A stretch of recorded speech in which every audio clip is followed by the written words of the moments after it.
Hi mga kapanalig, dito po tayo ngayon sa Robinson's Townsville, Pulilan kung saan ginaganap ang 10 Santo Niño exhibit kung saan tampok ang iba't ibang imahe ng Santo Niño Jesus. Tara, samahan niyo ako!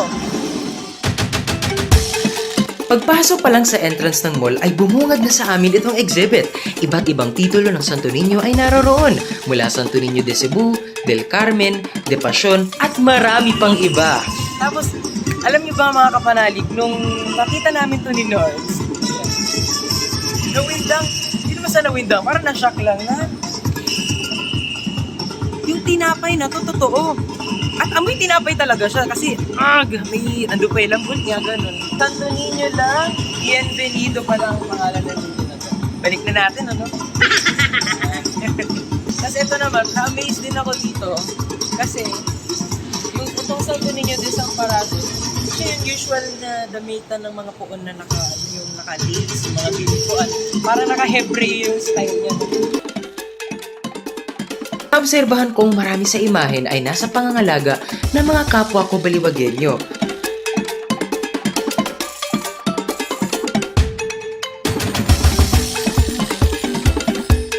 Baliwag Bulacan rin pala to. Shoutout sa'yo, Darwin R. Alfonso ng Baliwag Bulacan.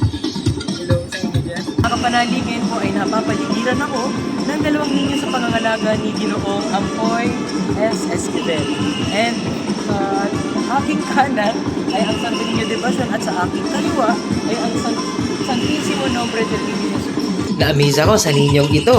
Ang laki niya, oh! Pero grabe naman itong Santo Niño ng bayan. Ang laki niya kung totoo sila. Tapos talagang ang damitan, talagang maharlika. Ang laki niya! Ngayon po ay titigilan po muna natin humipo kasi nakalagay po dito ay please do not touch. Ayan, naka-please do not touch sila. Dito po ay sa Santo Niño Dormido, Santo Niño de Padua, saka Unico Hijo de San Jose. Grabe ano, mga antigo.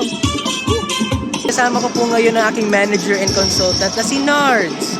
And magtatanong po sa kanya, dito sa Santo Niño exhibit, napakadaming titles ng Santo Niño. Pero isa lang naman, si Jesus Christ din naman yan. Pero, sa tingin mo kaya ang dami-daming titles? Maraming title ang Santo Niño kasi siya ay patuloy na nakikiisa sa buhay natin. Bakit ba siya nakikiisa? Halimbawa na lamang nito, puntahan natin ang isang Santo Niño na kakaiba pero familiar sa atin, ang Santo Niño de Malabo.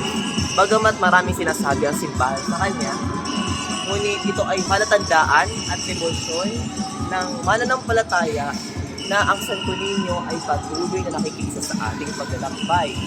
At tulad na lamang ito, ang Santo Niño de Sacristan, na patuloy na gumagabay sa mga sakristan. Sinasamahan ng Santo Niño ang mga bata sa paglilingkod sa dambana. Amen! Tama, tama. Meron pa. Dami no? Tulad ng... Ito, the best to. Ang Santo Niño de Escultor! Kung papansinin po natin, ang Santo Niño, bagamat wala siyang hawak na isang kapan, like martilyo, Yun.